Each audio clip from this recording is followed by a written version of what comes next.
कि ये हमारे पार्ट 3 है और पार्ट 1 और पार्ट 2 का आपका लिंक डिस्क्रिप्शन में मिल जाएगा। और आप पार्ट 3 को हम शुरुआत करते हैं।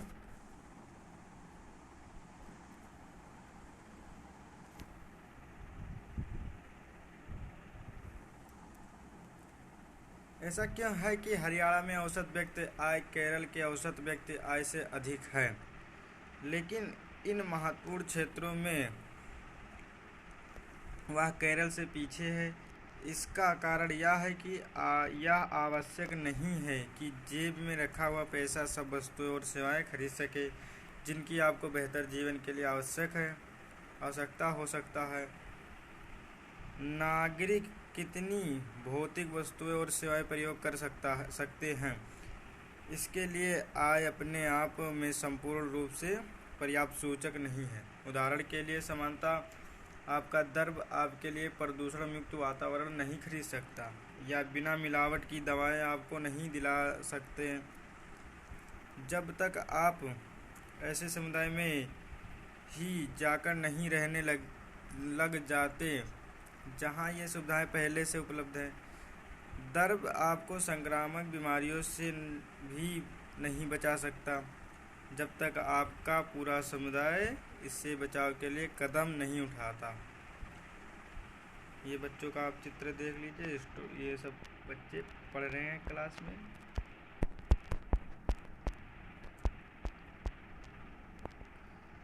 वास्तव में जीवन में बहुत सी महत्वपूर्ण चीज़ों के लिए सबसे अच्छा और सस्ता तरीका इन वस्तुओं और सेवाओं को सामूहिक रूप से उपलब्ध कराना है। जरा सोचिए कि किसी इस स्थानीय इलाके के लिए सामूहिक सुरक्षा प्रदान करना अधिक सस्ता है, अथवा हर घर के लिए अलग अलग सुरक्षा गार्ड रखना। अब आप क्वेश्चन मार्क यहाँ पर उठा है। आप क्या करते हैं अगर आपके गांव या इलाके में आपके अतिरिक्त कोई और पढ़ने में रुचि नहीं रखता? भाई, आप लोग पढ़ने वाले हैं, पढ़ते काहे नहीं? नेट से पढ़ते, यूट्यूब से पढ़ते। क्या तुम पढ़ोगे? शायद तब तक नहीं जब तक तुम्हारे माता पिता कहीं और निजी स्कूल में पढ़ने भेजने की क्षमता न रखते। ये बात तो थोड़ा बहुत सही है। आप इसलिए पढ़ पा रहे हैं क्योंकि बहुत से अन्य बच्चे पढ़ना चाहते हैं, ये भी बात सही। और बहुत से लोग ये मानते हैं कि सरकार को स्कूल खोलने चाहिए और अन्य प्रकार की सुविधाएं उपलब्ध करानी चाहिए जिससे सभी बच्चों को पढ़ने का अवसर मिले।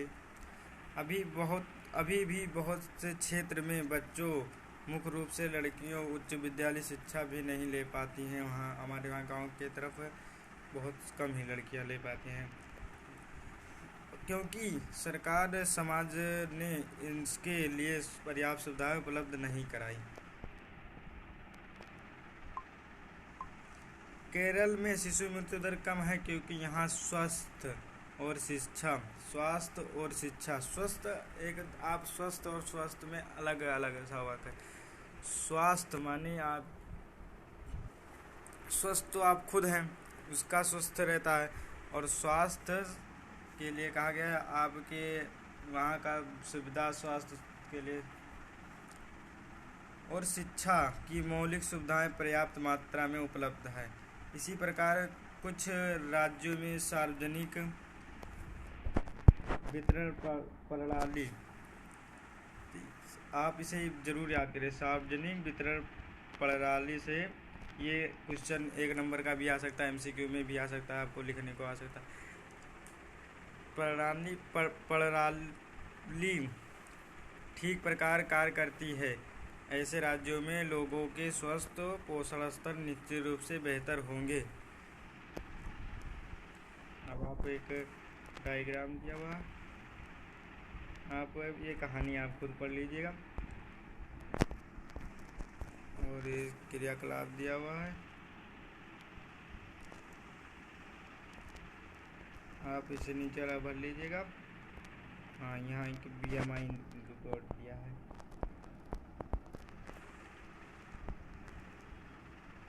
ये भी ज़रूरी है। आपका 1 नंबर 2 नंबर का क्वेश्चन आ सकता है, बोर्ड में भी आ सकता है, और आपके टेस्ट में भी आ सकता है। यहाँ यह ज्ञात करने के लिए कि क्या हम उचित प्रकार से पोषित हैं, एक तरीका है जिसे वैज्ञानिक शरीर द्रव्यमान सूचांक या बीएमआई कहते हैं। ये आप इसका याद रखें, ये एक नंबर का क्वेश्चन आ सकता है। बीएमआई का विस्तार बताएं। बीएमआई का तो फिर इसकी गणना करना सरल है। कक्षा में प्रत्येक विद्यार्थी अपना भार और ऊंचाई ज्ञात करें। प्रत्येक बच्चे का भार किलोग्राम में लें। फिर दीवार पर एक पैमाना बनाकर सिर को सीधा रखते हुए ऊंचाई का सही माप करें। सेंटीमीटर में नापी गई ऊंचाई का सही माप करें। किलोग्राम में व्यक्त भार को ऊंचाई के वर्ग से भाग दें। आपको जो अंक प्राप्त होगा वही बीएमआई कहलाता है।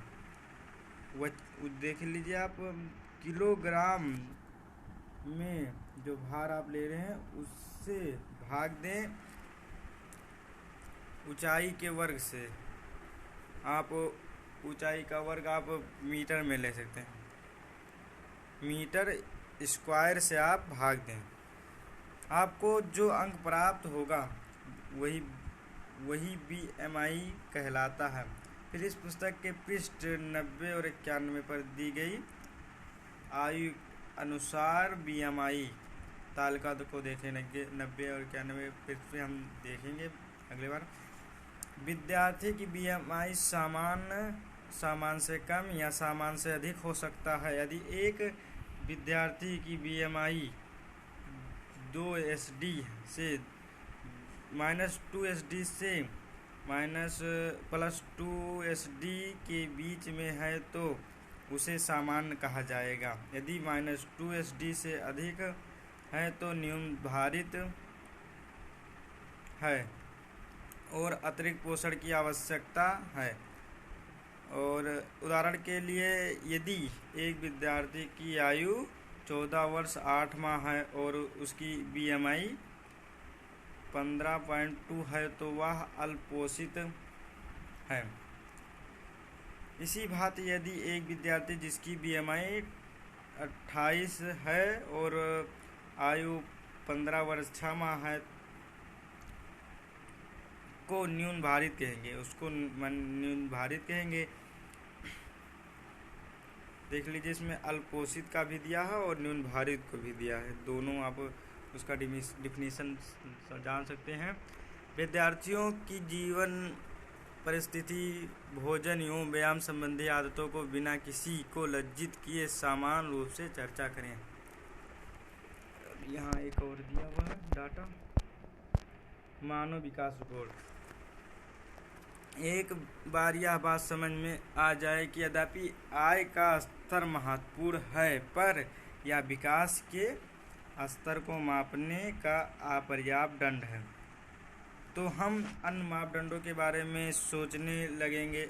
ऐसे मापदंडों की सूची लंबी हो सकती है, लेकिन वह इतनी उपयोगी नहीं रहेगी। हमें अधिक महत्वपूर्ण चीज़ों की कम संख्या में आवश्यकता है। स्वास्थ्य और शिक्षा की सूचांक, जैसे हमने केरल और हरियाणा की तुलना करने के लिए प्रयोग किए, ऐसे ही सूचांकों में है। पिछले लगभग एक दशक में स्वास्थ्य और शिक्षा सूचांकों का आय के साथ व्यापक स्तर पर विकास के माप के लिए प्रयोग किया जाने लगा। उदाहरण के लिए UNDP द्वारा प्रकाशित मानव विकास रिपोर्ट, आप UNDP का भी पूर्ण विस्तार आप देख लीजिए, नहीं तो ज़रूरत पड़ेगा आपको, 1 नंबर का क्वेश्चन भी आ सकता है।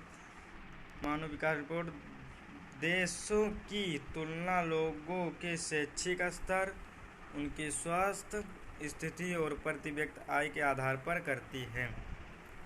भारत और उसके पड़ोसी देशों की 2019 की मानव विकास रिपोर्ट के कुछ संबंध आंकड़ों पर दृष्टि डालना रुचिकर होगा।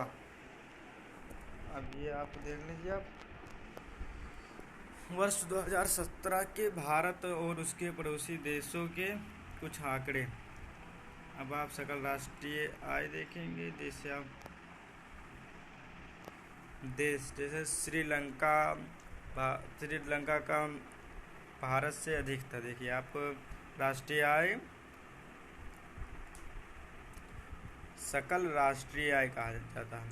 अगर आ सकता है, जैसे आपको पूर्व विस्तार लिखने सारा डाटा इसे आ जा सकता है। तो प्रति व्यक्ति अमेरिकी डॉलर में आप देख लीजिए आप 2011 क्रय साकित क्षमता 2011 का डाटा है लगता है। श्रीलंका का था 11,326, वहीं भारत का दोगुना आधा था उसका 6,353, और म्यांमार का 5,567 और पाकिस्तान का 5,331 और नेपाल का 2,471 था। और फिर उससे कम बांग्लादेश का है 3,677। अब आप जन्म के संभावित आयु, जन्म के समय संभावित आयु का आप देख लीजिए। श्रीलंका का भारत से ज़्यादा है, 75 है, और उससे तो कम 67.8 भारत का है, और म्यांमार का 66.7 है, और पाकिस्तान का भी 66.6 है, और नेपाल का 70.6 है, और 72.8 बांग्लादेश का है। विद्यालय औसत आयु 25 वर्ष या उससे अधिक। अब आप देखेंगे भारत में 25 वर्ष से अधिक के हैं 6.4 लोग, और श्रीलंका में 10.9 लोग, मैक्सिमम 11, और म्यांमार में वही 4.9 है, और पाकिस्तान में 5.2 हैं, और नेपाल में उससे कम भी 4.9, बांग्लादेश में 5.8 है, पाकिस्तान से बांग्लादेश में ज़्यादा है। और फिर आप विश्व मानव सूचांक HDI का क्रमांक आप 2016 का आप देख सकते हैं। भारत 130वें नंबर पर था, और 76 नंबर पे श्रीलंका था, माने भारत से ज़्यादा श्रीलंका था। इसका भी क्वेश्चन में भी आएगा। 148 रैंक था म्यांमार का, और पाकिस्तान का 150, माने म्यांमार पाकिस्तान से ऊपर था, और नेपाल भी पाकिस्तान से ऊपर था 149 है। क्योंकि आप नीचे से देख रहे हैं ना, एक से चला है डाटा, तो आपको क्लियर हो जाएगा। ये नहीं कि जो 150 है तो सबसे अधिक है, यहाँ पर फर्स्ट रैंकिंग के हिसाब से दिया गया है। नेपाल 149 था, और बांग्लादेश 136 था। मानव विकास रिपोर्ट 2018 संयुक्त राष्ट्र विकास कार्यक्रम न्यूयॉर्क है।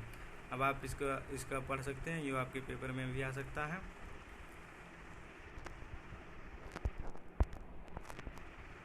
यह आश्चर्यजनक नहीं है कि पड़ोस का एक छोटा सा देश श्रीलंका हर विषय में भारत से आगे है। जैसे बड़े देशों का विश्व में इतना नीचा क्रमांक है, तलका 1.6, यह भी दिखाता है कि यद्यपि नेपाल और बांग्लादेश की प्रति व्यक्ति आय भारत के तुलना में कम है, फिर भी वे भारत से आयु संभावित में पीछे नहीं है। रिपोर्ट में बहुत से नए घटक जोड़े गए हैं, लेकिन मानव के विकास से पहले यह बात स्पष्ट कर दी गई है कि विकास महत्वपूर्ण है। देश के नागरिकों के साथ क्या हो रहा है, लोगों का स्वास्थ्य, उनका लक्षण, उनका कल्याण सबसे अधिक जरूरी है। क्या आप सोचते हैं कि मानव विकास को मापने के लिए कुछ और पहलुओं पर विचार किया जाए? हाँ, क्यों नहीं। ये वाला छूट गया था आपका। HDI के परिकलन से के लिए बहुत से सुधारों का सुझाव दिया गया है। मानव विकास रिपोर्ट में बहुत सारे नए घटक जोड़े गए हैं। अब आप उसके बाद पढ़ लेते हैं। अब फिर विकास की धारणीयता, विकास की धारणीयता। अब इसको देखिए आप, हम विकास को जिस तरह परिभाषित करें, अभी के लिए मान लें कि एक विशेष देश काफ़ी विकसित है, हम निश्चित रूप से यह चाहेंगे कि विकास का स्तर और ऊंचा हो, कम से कम भावी पीढ़ी के लिए यह स्तर बना रहे। यह स्पष्ट और वांछनीय है, लेकिन 20वीं सदी के उत्तरार्ध में 1950 के बाद उत्तरार्ध से बहुत से वैज्ञानिक यह चेतावनी देते आ रहे हैं कि विकास का वर्तमान प्रकार और स्तर धारणीय नहीं है। हाँ, तो देखिए आगे के डाटा में आप समझ जाएंगे। अभी ये देखिए, आप एक वाक्य लिखा, हमने विश्व को अपने पूर्वजों से उत्तराधिकार में प्राप्त नहीं किया, हमने इससे अपने बच्चों से उधार लिया। ये बात तो सही है कि हम चले जाएंगे, उसके बाद बच्चे हमारे। अब हम इसे निम्न उदाहरण द्वारा समझने का प्रयत्न करने के। देखिए आप, भारत में भूमिगत जल, हाल के परिणामों से पता चला है कि देश के कई भागों में भूमिगत जल के अति उपयोग होने का गंभीर संकट है। 300 जिलों में सूचना मिली है कि वह पिछले 20 सालों से पानी के स्तर में 4 मीटर से अधिक की गिरावट आई है। देश का लगभग 1/3 भाग भूमिगत जल भंडारों का अति उपयोग कर रहा है। यदि इस साधन का प्रयोग करने का वर्तमान तरीका जारी रहा तो अगले 25 वर्षों में देश का 60% भाग माने कि 32.8 लाख वर्ग किलो के 60%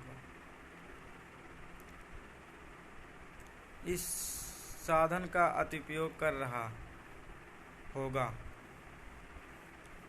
लगा दिए हैं।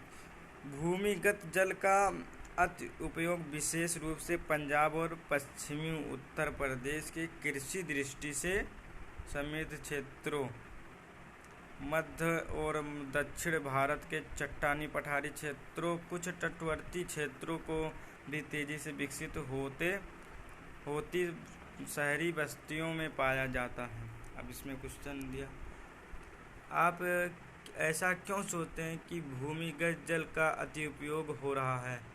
क्यों नहीं? कुछ लोग तो अब तो ड्रिप सिस्टम आ गया, नहीं तो पहले लोग कुएं से भरते थे और अथाह भरते चले जाते थे। कुएं से जब पानी लेते थे, सिंचाई करते थे तो अथाह चला जाता था, और कुछ जो नाली बनाते थे उसमें भी पानी सोखता था, उसके बाद खेत में जाता था उसमें भी सोखता था। अब तो पाइप हो गया, कम पानी का वेस्ट होता है, लेकिन तब भी जो आप अथाह पानी भरते हैं वो आप ड्रिप सिस्टम करें या स्प्रिंग सिस्टम करें, क्या बिना अति उपयोग का विकास हो सकता है? हाँ, क्यों नहीं? पानी का या कुछ भी चीज़ का अति उपयोग ना करें, जितना उपयोग हो उससे उतना ही करें, तो क्यों नहीं विकास के लिए और बढ़िया साधन हो जाएगा, कुछ बच जाएंगे हमारे बच्चों के लिए। नहीं तो ज़्यादा उपयोग करेंगे तो भी देखिए ऊपर कहा है कि हम अपने बच्चों से उधार लिए हैं, थोड़ी ना पूर्वजों से मिला है। भूमिगत जल नवीकरणीय साधन का उदाहरण है। फसल और पौधों की तरह इन साधनों का पुनः पूर्ति प्राकृतिक करती है। फसल और पौधों की तरह भूमिगत जल को भी देखिए, लेकिन यहाँ भी हम इन साधनों का अतिउपयोग कर सकते हैं। उदाहरण के लिए भूमिगत जल का यदि बरसात द्वारा हो रही पुनः पूर्ति से अधिक प्रयोग करते हैं तो हम इस साधन का अतिउपयोग कर रहे हैं। ये बात तो सही है, जितना पानी बरसने के बाद हमारा धरती का स्तर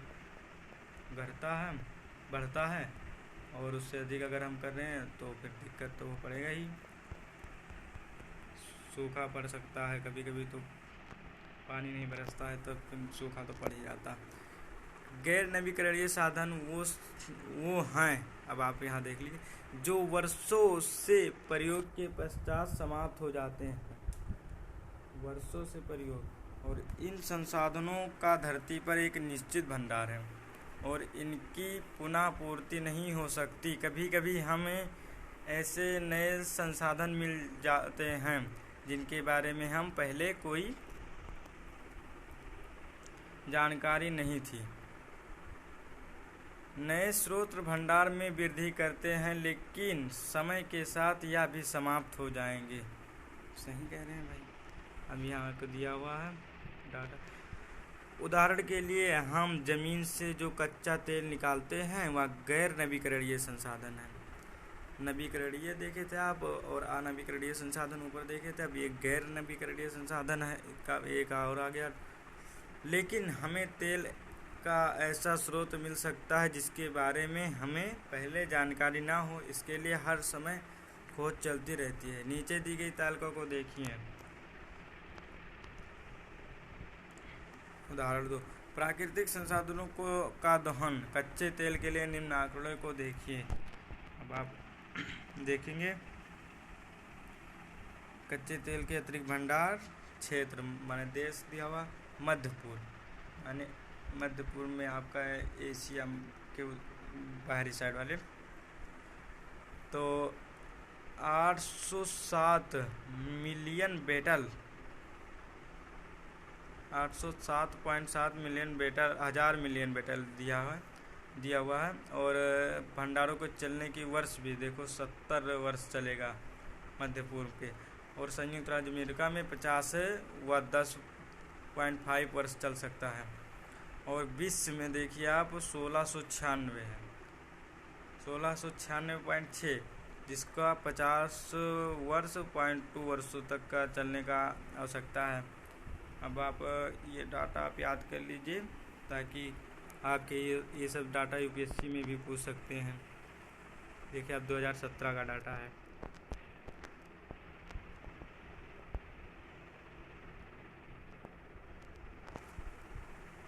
आप इसे खुद पढ़ लीजिएगा, नहीं तो वीडियो बहुत ज़्यादा लंबा हो जाएगा, दिक्कत पड़ेगा आपको भी।